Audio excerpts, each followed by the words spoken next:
Good morning, good afternoon, or good night. My name is Mitchell Coleman, and I am an alcoholic, and I have your daily reflections video for today, October 22nd. This comes from the Book of Reflections, by AA members for AA members. This one is titled True Tolerance. And here we go. Finally, we begin to see that all people, including ourselves, are to some extent emotionally ill as well as frequently wrong. And then we approach true tolerance and see what real love for our fellows actually means. And it continues. The thought occurred to me that all people are emotionally ill to some extent. How could we not be? Who among us is spiritually perfect? Who among us is physically perfect? How could any of us be emotionally perfect? Therefore, what else are we to do but bear with one another and treat each other as we would be treated in similar circumstances? That is what love truly is. And for that first part, that comes from the 12 Steps and 12 Traditions, where we begin to see that all people, including ourselves, are to some extent emotionally ill. I wrote down some stuff there. Let me read it to you here. These are examples of what I get from there. So, while I was in active addiction, I had an extremely difficult time recognizing my fault in my actions. I had an ego the size of a mountain and was defensive whenever I was called out on anything. I would not accept the blame for my inappropriate behaviors. Once I was alone, though, all the things I had done would play over and over in my mind. I would delve deeper into my drinking to not feel the guilt and shame. That's when I was at my all-time low. That's when my thoughts of suicide would often enter my mind. And that's also, I knew drinking was no longer fun at that point. Every time I drank, it might seem a little fun and free, but it would always lead right back to that depression and that guilt. And that's when I'm reaching that rock bottom. Really, it was just numbing my guilt of my character defects. The ones I was lucky enough to have stuck by me, were giving up. They were tired of me. They were tired of my drunken behavior. Even the people that I would drink with, it got to that point where you're not fun. You're not fun anymore. You're gross, and they see you ruining your life, and they care about you. And this was totally me, and I needed that. I could no longer fool them with my excuses and my drinking, Even if it was just phone calls, you could tell when I'm drinking. But I would think no one can tell. I'd be calling people in California. It's like they could tell. You could tell when someone's drunk. Finally, their tolerance for me had reached its limit. There's certain people, like my brother, he wasn't talking to me anymore. My good friend Zach, best friend Zach, like a brother to me, wasn't talking to me. And these are the people that love me. And that hurt me even more. And I would be sitting there drinking and depressed over the fact that they won't talk to me because I'm killing myself. It's ironic and cunning and baffling, as they say, that we're doing this to ourselves. They were enabling me with their acceptance of my behavior. And a lot of these people, I would party with before, but I'm an addict, and I took it down a completely different road than they took it down. And it breaks people's hearts to see it, and it breaks my heart to see it happening to people I love. And like I just said, lost a friend, lost quite a few friends. I keep thinking of it and remember another one from like years, and from very recently, young people dying from addiction. And, they're just like us. They don't think that's going to do it to them. Not all of them. One person in particular did do it that way. He was very depressed, and he drank himself to death. And we could easily do that. We don't think we will, but we will. Jail's institution or death. That's what's going to happen. It's inevitable. It's going to happen. Back to my friends and close loved ones enabling me. They were tired of it. Their true love is when they refused to have anything to do with me until I got help, because no one can put up with that, No one wants to put up with it after a while. they have tried to help. They've given you the options. They've let you know what you can do to go get your help. You know what to do. You're an adult. It's not like you're a child that they can make go into a rehabilitation center or something. You have to do it, and that's part two that I'm getting into with the true tolerance part. It can be difficult to deal with the active user because I know I've been there many times before as well. So I'm not special when I'm saying this stuff. I know this stuff because I am an expert in it, because I've been there. And I do fight with it, but I know the benefits of it and how much it's helped my life. So I want to share it with people. But it's hard sometimes. For me, it finally got to the point where I had to go to rehab. I had to go there. And I've said that before. I needed that discipline. I needed to be there. I needed to be away from temptation. And that's very difficult again. It takes extreme patience with yourself as an adult with these things, because you can check yourself out whenever you want. And that was so hard. And I've been there twice. The first time I was 27. But I had that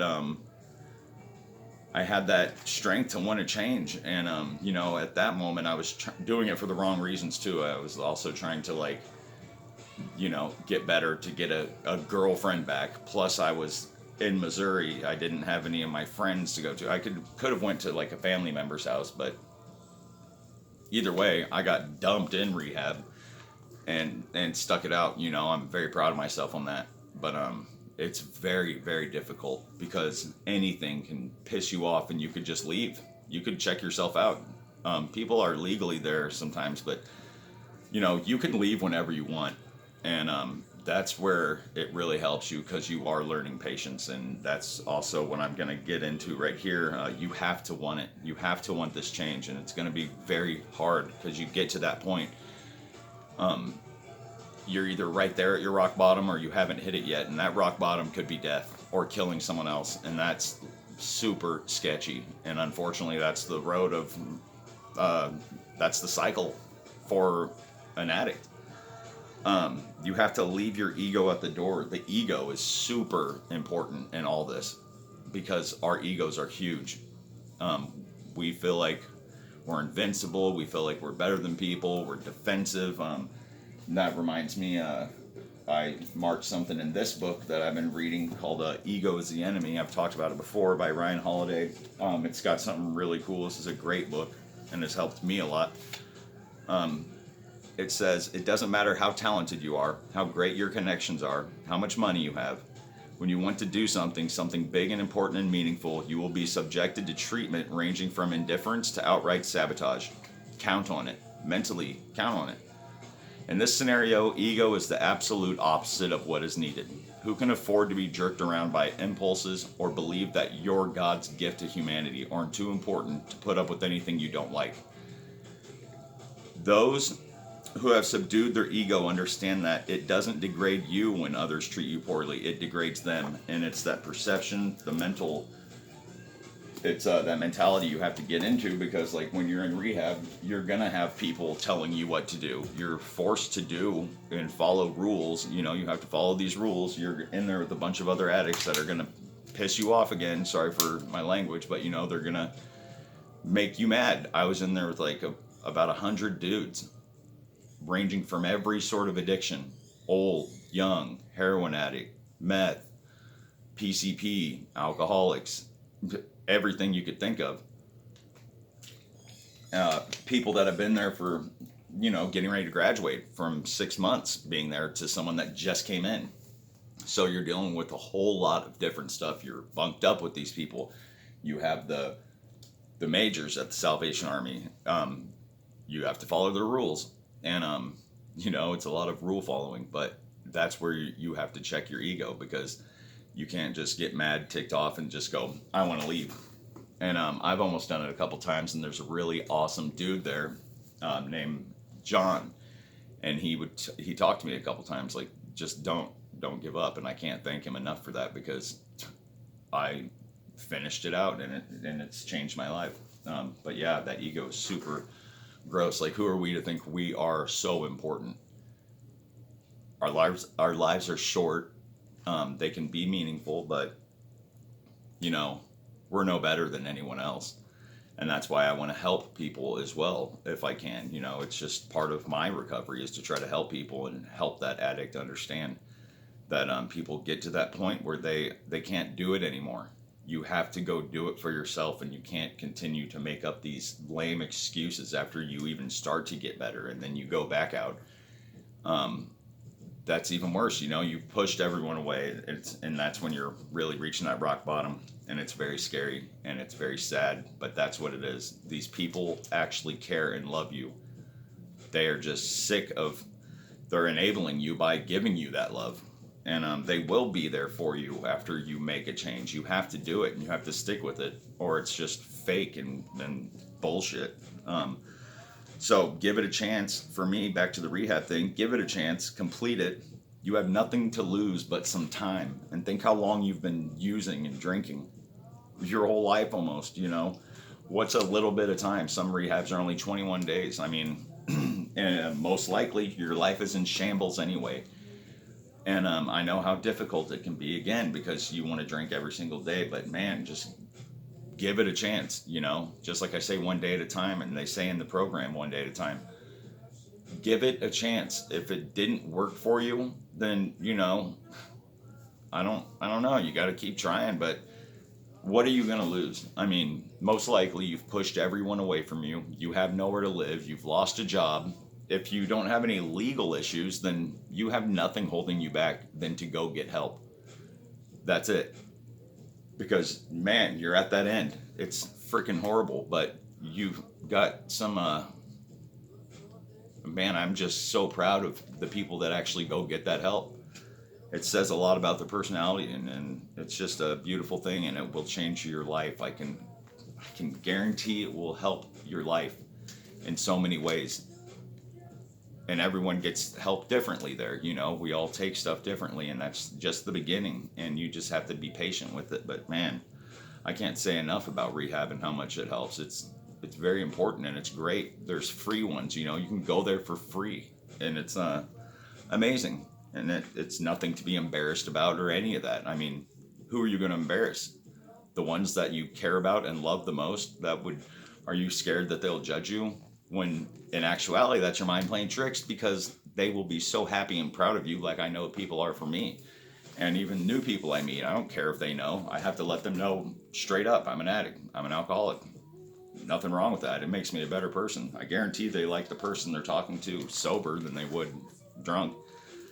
Um, and you know, back to it tests your patience. It will make you so much stronger and prepared for life. It'll give you some tools. You could take what tools you like, some you don't, some religious ones, some you won't, you know.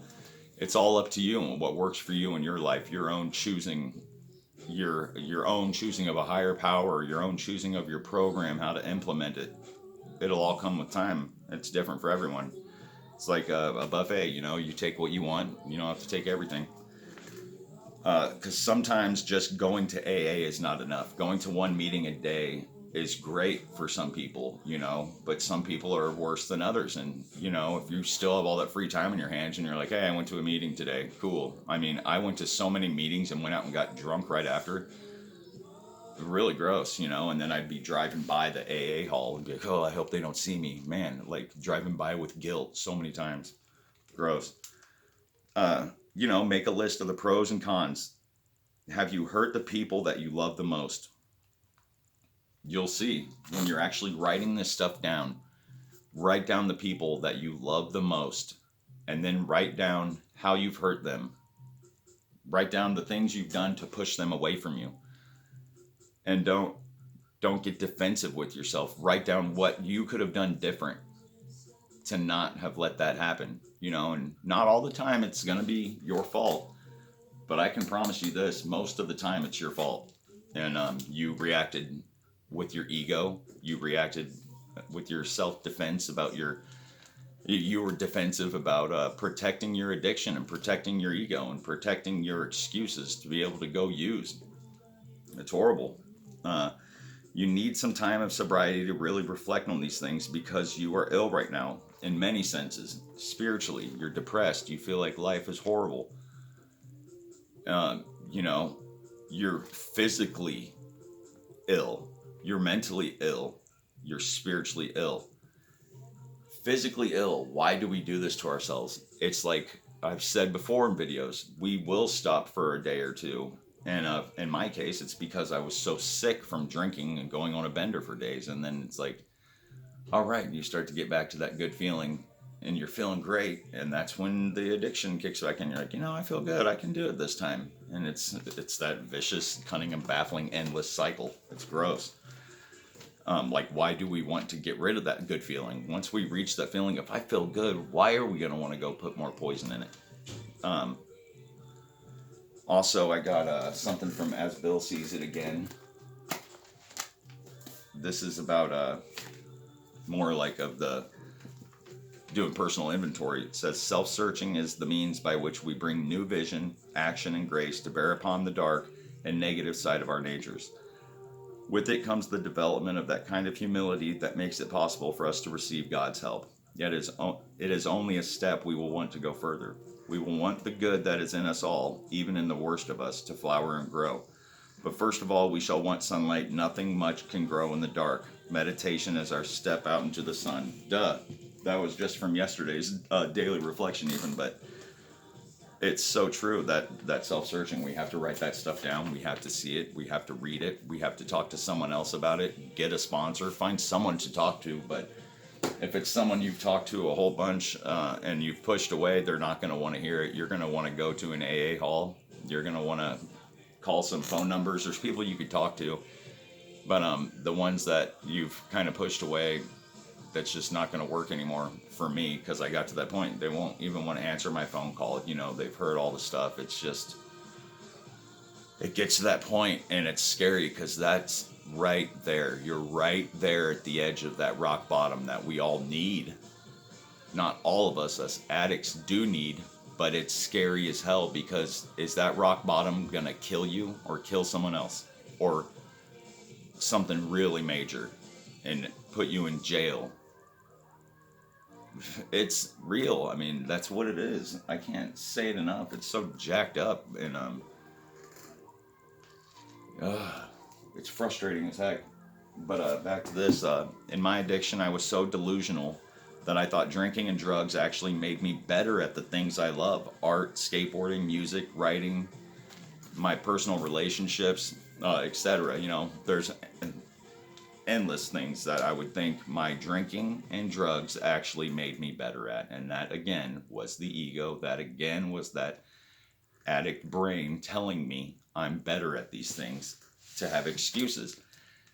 And it's so dumb, because none of that stuff we're better at drunk. It makes no sense at all that you could be better at any of that stuff drunk. Playing music, you can't be better at that drunk. It's just like in Beer Fest, when the guy's looking at himself in the mirror and he's like, sees this really handsome, good looking dude in the mirror. But in reality, looks at him and he's just like, and he's just gross. That's us. We think we're like Rico Suave, but we're just like some gross, annoying drunk. And same with skateboarding. I'd be like, man, I got less fear when I'm skateboarding, and I could drink and skateboard. It throws your equilibrium off. Your balance is horrible. I almost died because I was skateboarding in a pool and fell on my head and fractured it. Woke up in the hospital, don't even remember it. Was in a coma for a week, and this is all because of drinking. I seriously almost died because of drinking from skateboarding. And I went home after I got out of the hospital and was drinking 2 weeks after that. Like, wow. That wasn't my rock bottom. For me, my rock bottom was DWIs and almost facing prison time. Anyway, let me get back to this rehab thing too. And this video is long as heck, and I'm sorry. It's just very important to me, and I have some things going on in my life and people I know that I truly care about, and I just want this one to really help someone. I've been in rehab with very old people battling the disease to the end of the road of their life. Their message was all the same. They wanted to help anyone, but in particular, the young ones. They told of how quick life goes by and all of the regret they have. As a 38-year-old, I agree.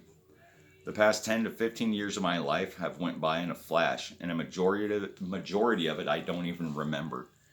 There was this one guy at Salvation Army, and he had his graduation speech. His name was Tim, and he man, brought me to tears. He was like in his 50s and he's got like COPD from years of smoking, and he's got major health issues where he's jacked forever.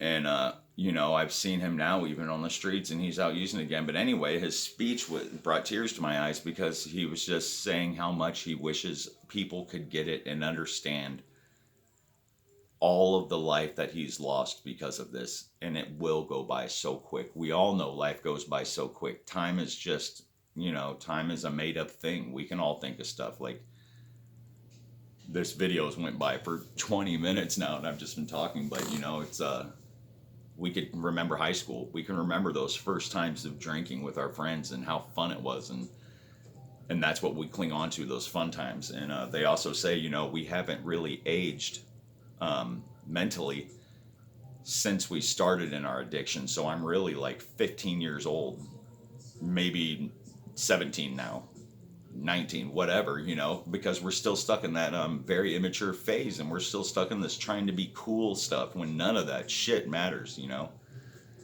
It's confusing, but I guess my bottom line is you've pushed everyone away. This is your chance, your moment to sit and take that inventory. And for some, you've had it a little bit, and you've done it, and you've felt that goodness. It feels good. But the second you get that urge to give in again, and you give into it, then it's right back in that rabbit hole, and it's only going to get worse. And I just pray for everyone. Think of people you've lost to it. Think of people that you will devastate their lives if you die, if you are lost to it. And that's what I had to do. It's for all of us. All of us have to do that. And remember, we have to check our ego. We have to do that personal inventory. Again, I'm sorry for this super long video. I hope this helps someone. There is help. You can get it. Life is too short to wuss out on this kind of thing. It's worth it. Just give it a chance. Give it a little bit of a chance, and you will be amazed at how beautiful life really gets. It's not as bad as you think. And that's all I got. I'm sorry, guys. I love you. I wish the best for everyone. I hope everyone can receive the help that they need, and think about the ones that truly love them and care about them, and you don't want to hurt them. You just don't. You know it in your mind. You're a good person. We're all sick. We're all ill. We all are here to help each other, and that's it. I love you guys. God bless you. And again, my thoughts and condolences to anyone who's lost anyone to addiction. It's horrible. It's a real shitty feeling, and I've been like numb to it lately, even almost. It's just like, it's a very sad thing, but I'm very fortunate to be alive. You're all very fortunate to be alive. That means you still have a chance to do something to help someone else or to help yourself. That's all I got. Love you guys. Have a good day. Bye.